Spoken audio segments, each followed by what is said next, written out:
সারা রাজ্য জুড়ে আজকে আমাদের রাজ্য সরকার, বিশেষ করে মাননীয় মুখ্যমন্ত্রী মমতা বন্দ্যোপাধ্যায়ের নেতৃত্বে যে উন্নয়নের ধারা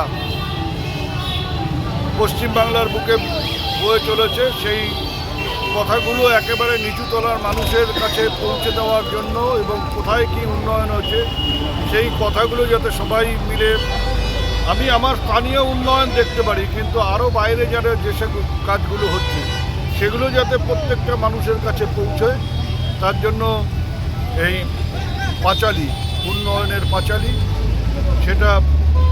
সাধারণ মানুষের কাছে পৌঁছে দেওয়া হচ্ছে। আজকে দিনহাটা মহকুমাতেও, দিনহাটা বিধানসভা কেন্দ্র সহ অন্যান্য এলাকায় প্রত্যেকটা ব্লকে এইরকম করে 4টে করে গাড়ি এলাকায় এলাকায় ঘুরে মানুষের কাছে